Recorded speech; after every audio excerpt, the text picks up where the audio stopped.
Madame, messieurs, bonsoir. Même exercice, même sentence. Je vais vous demander à tous de vous présenter, sachant que vous partagez déjà un point commun, celui d'être lauréat du dernier appel d'offres lancé par Soren concernant justement le recyclage des panneaux photovoltaïques. Lumio, je vous laisse vous présenter. Bonsoir, je suis présidente de la start-up Rosie à Grenoble. Donc Rosie, c'est une start-up. On a développé et démontré la haute pureté, la haute qualité de silicium et de la région, des métaux précieux qui sont issus des modules solaires en fond de vie. Donc dans le cadre de l'appel d'offres Sorin, on est en partenariat avec Ambi 2E Aquitaine, comme la société qui recycle des métaux purs, donc silicium et de la région du cuivre. Merci beaucoup.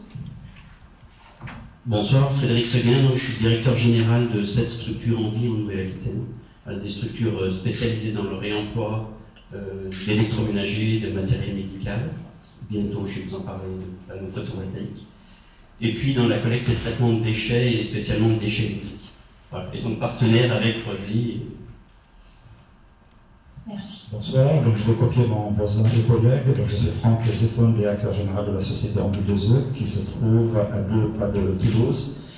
Qui nous sommes spécialisés dans la collecte et le traitement des D3E, essentiellement les téléviseurs et ce qu'on appelle la famille PAM, le petit appareil en mélange.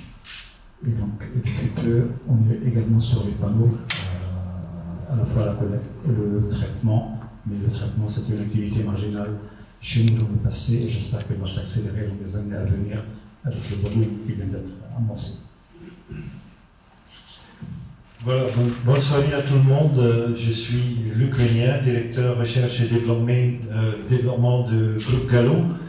Gallo est une société familiale belge, mais qui a donc une quarantaine de sites, aussi bien en Belgique et surtout en France, dans la colonne nord de la France jusqu'au sud de Paris. Donc on est le numéro 1 en Belgique pour le recyclage des métaux en fin de vie, donc plutôt voitures hors usage, déchets électriques aussi. On traite pas mal de fameux D3E pour la France et la Belgique. Et donc on a répondu à cet appel d'offres parce que c'est quand même un produit qui est vraiment dans notre domaine et on veut bien avancer avec Soren dans l'avenir. Alors que Luc Vanet, je vous propose justement de conserver le micro. Vous travaillez chez Gallo depuis plus d'une trentaine d'années, je crois, si je ne dis pas de bêtises. Initialement spécialisé dans les matières ferreuses, justement, Gallo est un acteur majeur aujourd'hui en France du recyclage. Quelles ont été vos motivations pour aller justement sur ce marché? En fait, Gallo a toujours travaillé dans le domaine du recyclage des métaux. Évidemment, le monde évolue et les déchets également. Donc, vous voyez bien, aujourd'hui, il y a des déchets électroniques, il y a des emballages, il y a des voitures électriques. Tout ça n'existait pas il y a 5 ans, il y a 10 ans, etc. Donc voilà, on doit se diversifier, on doit chercher des nouveaux marchés. Aussi, il faut le dire, l'industrie lourde en Europe occidentale perd un peu de vitesse. Donc ça veut dire que nos flux réguliers en tant que métaux, vieux métaux, etc., diminuent. Donc on risquait de tomber sans volume pour le broyeur, pour nos lignes de tri. Donc c'est pour ça qu'on cherche toujours des nouveaux flux. Autrement, ça tombait bien plus ou moins parce qu'on venait de faire un investissement très important sur justement la séparation des métaux non ferreux jusqu'à 0,3 mm, donc des métaux très très fins. Et c'était un investissement qu'on a fait il y a 2 ans, un investissement quand même de 12 millions d'euros. Et donc, en fait, on a étudié ça et après broyage, on a vu que le traitement de panneaux solaires, c'est vraiment, ça tombe dans la logique des choses en fait. Comment l'expertise que vous aviez sur le recyclage du coup, des autres déchets a pu vous inspirer pour le recyclage des panneaux photovoltaïques? Oui, justement cette expertise, Gallo a l'habitude donc de travailler avec les éco-organismes. Hein. Il y en a de nombreux ici, donc depuis 20 ans on travaille avec Rekebel pour les D3E en Belgique, depuis 2006 avec Écosystème et Écologique en France, pareil pour les voitures hors usage, les fameux VHU. Donc, allez, côté organisation, côté suivi de qualité, Gallo est habitué à travailler avec les éco-organismes. On connaît la façon de travailler, on est habitué à faire des calculs de taux de recyclage, des caractérisations, du reporting, donc ça rentre un peu dans notre philosophie. Et peut-être du côté technique aussi, je viens de le dire, donc justement par cette expérience D3E, on a développé une technologie entière pour trier tous ces métaux, et avec évidemment quelques adaptations, le traitement de ces panneaux rentre complètement dans ces process. Alors une expertise de longue date. Hein, de longue date, oui, et si peut-être je peux encore rajouter un petit point, toujours par ces expériences des D3E, Gallo a commencé aussi à travailler avec l'économie sociale, hein, qui est très important aussi dans ce dossier-là. Il faut penser qu'aujourd'hui, il y a 200 personnes de l'économie sociale, de l'insertion, qui travaillent chez Gallo. C'est quand même énorme. Et on pense que le traitement de ces PV, c'est quand même un travail qui rentre parfaitement dans cette logique. L'activité de déchargement, de dépollution, c'est quand même idéal pour ces genres de personnes qui peuvent après évoluer vers l'économie classique, soi-disant. Tout à fait, merci beaucoup. Justement, ça a été l'un des choix de M. Franck Zeffou, la transition est toute faite. Contrairement, vous avez intégré depuis 2 ans seulement le démantèlement manuel des panneaux photovoltaïques. Vous agissez essentiellement dans le sud de la France et vos équipes sont également en insertion professionnelle.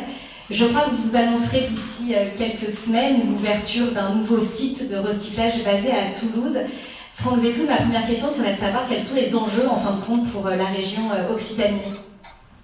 Alors il faut savoir que la région Occitanie souhaite clairement devenir dans quelques années la première région d'Europe en fait à économie d'énergie positive, c'est-à-dire produire en énergie propre au-delà de ses besoins. Ça c'est un message clairement affiché par la région. Et pour tout ce qui est panneaux, la région souhaite que les panneaux soient à la fois fabriqués localement, consommés localement et traités, recyclés localement, pour éviter le transport des déchets vers d'autres sites plus éloignés. Et pour réaliser cet objectif global de la région, donc alors je ne fais pas de la politique, je ne suis pas un élu, je suis un habitant de cette région avec un soutien fort parce que c'est la région qui nous a alerté. Attention, il y a un appel d'offres PVC qui sort. Ne passez pas à côté. Pardon, solaire, anciennement PVC, solaire, et ne passez pas à côté parce que le traitement des panneaux en Occitanie répond clairement à l'un des objectifs de la région. Donc, la présidente souhaite que les panneaux, et surtout c'est une région où on a le plus des panneaux en France, je pense qu'entre l'Aquitaine et l'Occitanie, on est à plus de 50% des panneaux en France, que leur traitement se fasse là-bas. À la fois c'est une évidence politique, mais aussi c'est une évidence industrielle, et tant mieux pour nous, acteurs de l'insertion, parce que ça nous permet aussi de créer des emplois pour les personnes pas forcément qualifiées. Alors justement, les métiers du recyclage sont quand même assez différents. Pourquoi vouloir internaliser l'ensemble des expertises de la chaîne de recyclage? Alors notre société est clairement spécialisée dans le traitement des déchets, donc on exerce cette activité par les comptes des éco-organismes, à la fois pour ne pas les nommer écosystème et écologique. Donc dans les D3E, et les panneaux font partie de cette grande famille des déchets, donc font partie de la famille des D3E. Et il nous a paru évident de mutualiser nos outils, de prolonger aussi notre savoir-faire vers d'autres produits de cette grande famille de déchets, donc les panneaux. Et le hasard a fait qu'on a rencontré des partenaires belges, donc la société Comet et la société Recma. Eux, ils étaient vraiment en avance dans la recherche d'une solution réelle de traitement des panneaux parce qu'ils ont créé un groupement qui s'appelle SolarSic. Et ils ont fait beaucoup de recherche et développement et ils traitent des panneaux depuis 2012. Et grâce à ce partenariat, on a pu bénéficier de leur savoir-faire et ce savoir-faire qu'on amènera à terme, une fois les volumes sont là, pour installer une usine complète à Toulouse. Que d'ambition. Alors, comme vous, Frédéric Soyen, vous faites partie du réseau Envie, vous êtes directeur général du réseau Envie Aquitaine, réseau qui avant tout est spécialisé dans le réemploi des produits électroménagers. Et vous, Frédéric, vous avez fait le pari un petit peu fou de faire du réemploi dans le secteur des panneaux photovoltaïques. Alors, est-ce que vous pourriez nous expliquer pourquoi vous avez choisi d'aller vers cette voie-là? On va vous expliquer. Alors du coup, un petit mot, alors quand même sur les 3 entreprises retenues, vous avez quand même 2 structures Envie. Envie, c'est un réseau d'entreprises d'insertion. Notre premier métier, c'est de ramener vers l'emploi des personnes qui en sont éloignées et qui cumulent des problématiques sociales et ou professionnelles. En général, ils cumulent les 2. Voilà, donc quand même notre credo, c'est avant tout la durée de vie des appareils, avec de la prévention, des conseils à l'utilisation des appareils, de la réparation, donc tout ça pour ne pas avoir de déchets, parce que le meilleur déchet, c'est celui qu'on n'a pas. Je vais venir après sur le réemploi des panneaux, je préfère. Voilà, et puis quand on ne peut pas réemployer, quand on a un déchet, quand on ne peut pas éviter le déchet, on fait tout pour le réemployer. Et donc on fait, je vous le disais tout à l'heure, du réemploi d'appareils médicaux, d'aides techniques, d'électroménager, ça c'est historique, depuis 37 ans, je crois, Franck. Oui, ça, 1984. J'étais à l'armée. Alors oui, du coup j'ai perdu pied. Et puis donc voilà, il y a quelques temps, je pense que Nicolas, il y a bien au moins 3 ou 4 ans, quand on s'était vu à Bordeaux, dans une intervention, j'avais parlé à Nicolas du réemploi de panneaux photovoltaïques, parce que moi ça me paraît complètement aberrant qu'on jette des panneaux qui peuvent produire au moins 80% de leur puissance au bout de 20 ans, on les jette parce qu'ils ont 20 ans quoi. Alors que je me disais, si on les met sur un tracker, déjà ils retrouvent 100% de leur puissance. Si on les pousse encore 20 ans de plus, et on voit aujourd'hui sur des études en Suisse qu'on a des installations qui ont largement fait 35, 40 ans. Donc voilà, je me suis dit, pourquoi pas avant tout proposer une solution de réemploi. Si vous avez des questions sur la technologie, parce qu'elle est très complexe, la technologie de réemploi, je pourrais vous en dire 2 mots. C'est pas si facile que ça, de réemployer du panneau photovoltaïque, en tout cas de le garantir derrière, garantir de la fiabilité et de la sécurité. Alors on pourra en reparler effectivement avec grand plaisir. Oui. Et donc si je comprends bien, si les panneaux ne sont pas réemployables, à ce moment-là vous procédez au recyclage, oui. Et là encore vous avez intégré une nouvelle technologie. Est-ce que vous pourriez nous en parler un petit peu? Tout à fait. Alors on sait que pour faire du recyclage, il faut d'abord maîtriser le gisement. Donc maîtriser le gisement, on imaginait bien que Soren n'allait pas, je ne sais pas si que Soren n'allait pas rediriger vers nous des panneaux pour faire un tri, puis après les envoyer sur un centre de traitement. Donc on s'est dit, on va aller vers le traitement. On a appris depuis plusieurs mois, et puis on a rencontré nos partenaires Rosie, et puis là on était convaincus qu'on avait une technologie à 2 très complémentaire qui allait nous permettre d'aller très loin dans le recyclage, mais Yune va nous en parler mieux que moi. Voilà, donc on s'est dit, puisqu'on a le gisement sur place, il faut qu'on le traite. Donc tout ce qui ne sera pas réemployé sera traité. Pour ça, on est allé chercher une technologie japonaise avec une machine, d'abord une première machine qui est une machine de décadrage, mais ça je crois qu'on l'aura tous, parce que c'est le BABA du traitement. Et puis, donc une technologie à lame chauffante qui va venir racler tout le backsheet. Alors je dis backsheet, mais c'est le backsheet, les EVA, les cellules, les connexions, etc. Toute la partie souple. Il va venir la racler sous le verre. Et du coup, Lucas, je me retourne vers vous, Lucas. Le verre, 72% du poids. Si on loupe le recyclage du verre, on loupe la filière. Donc, moi, je cherche des fabricants qui veulent bien travailler avec moi sur les R&D pour réinjecter du verre de recyclage. Alors, on travaille avec un verrier actuellement qui va travailler sur du verre plat et peut-être sur de la bouteille. Mais le verre est tellement transparent qu'on pense qu'il y a un peu trop de matière dedans, comme du plomb ou de l'antimoine, voilà. Donc on n'est pas sûr de faire d'alimentaire avec. Mais en tout cas, moi j'aimerais bien avoir une vraie boucle vertueuse et puis vous redonner, vous approvisionner en verre pour la fabrication. Et je vais passer la parole à Youn, qui va pouvoir alimenter en silicium et puis en... Oui, on le voit, le partenariat start-up, réseau, grand groupe fonctionne très bien. Justement, Youn, comme vous le disiez tout à l'heure, vous êtes cofondatrice de Rosie, qui est la première start-up européenne à avoir montré la qualité des matières premières présentes dans les panneaux photovoltaïques usagés. Est-ce que du coup, vous pourriez nous parler de l'innovation de Rosie? Merci Judith. Pour une économie circulaire en photovoltaïque bien réussie, il faut considérer deux aspects, donc deux volets. Un premier volet bien sûr technique et le deuxième volet économique. Donc sur le volet technique, je voudrais parler un tout petit peu sur la matière première, un silicium. Donc silicium pur, c'est une matière première critique pour l'Union européenne. Parce que c'est une matière première pour beaucoup d'industries stratégiques, comme photovoltaïque, bien sûr, c'est le conducteur, composants chimiques comme les silanes, et pour notre marché stockage. Donc l'Europe a une ambition de production de batteries, et pour les batteries, le silicium, c'est un composant important. Donc Rosie a développé des technologies pour chercher un silicium très pur, d'une mine très riche. Donc cette mine, c'est les modules solaires en fin de vie. Ça, c'est sur le côté, sur le volet techno. Et le deuxième volet, bien sûr, c'est la rentabilité économique. Là, on parle de l'argent. Donc le poids de l'argent dans un module solaire, c'est moins 0,1%. Le retour économique, la valeur économique, c'est plus que 50%. Donc pour qu'un site de recyclage soit rentable, c'est impératif de recycler de l'argent, mais pas par la voie traditionnellement hydrométallurgique. Donc Rosie, on a développé un procédé vert qui recycle, qui extrait l'argent, les fils d'argent à partir des modules solaires en fin de vie.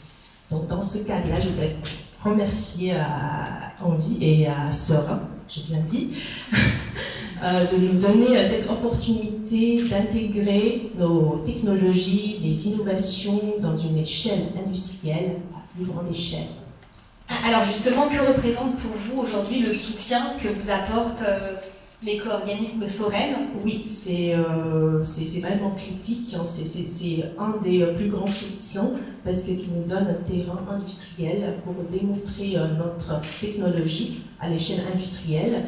Donc je profite d'annoncer, dans le cadre de cet appel d'offres, en partenariat avec Envie, Rosie a démarré des activités pour reconstruire le premier site mondial sur le recyclage, la revalorisation et la réintégration du silicium et des métaux précieux issus des modules solaires en fin de vie. Ça sera près de Grenoble, le centre d'excellence de Grenoble. Bravo, je pense que...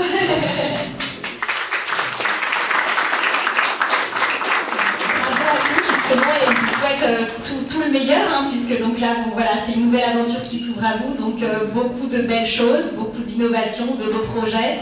Est-ce que peut-être vous avez envie, pareil, de passer un petit message aux équipes Soren ce soir? Oui, moi j'avais un message pour les constructeurs, un message pour ceux qui font les installations et les démantèlements. Il faut vraiment absolument qu'on arrive à récupérer des panneaux propres et intègres parce que le taux de recyclage en dépend. Les panneaux cassés sont beaucoup plus difficiles à recycler. Une fois que le verre est mélangé aux métaux précieux, voilà, on n'arrive pas à des taux aussi, pas ceux qu'on souhaite atteindre en tout cas. Voilà, et puis donc sur les R&D, vraiment on a beaucoup de travail à faire. Et puis merci monsieur de faire aussi du social, parce que c'est important. C'est pas une blague, mais que les palettes ne soient pas abîmées non plus, parce que la palette, quand elle est tordue, c'est-à-dire au lieu de vous mettre l'une sur l'autre, vous mettez une seule, vous divisez le transport par deux, c'est-à-dire vous consommez 2 fois plus de CO2. Faire du recyclage et mal transporter, c'est ce que vous avez dit tout à l'heure. Je pense que on n'est pas allé jusqu'au bout de ce qu'il faut faire. Le transport fait partie de la chaîne du recyclage et c'est un aspect très très important.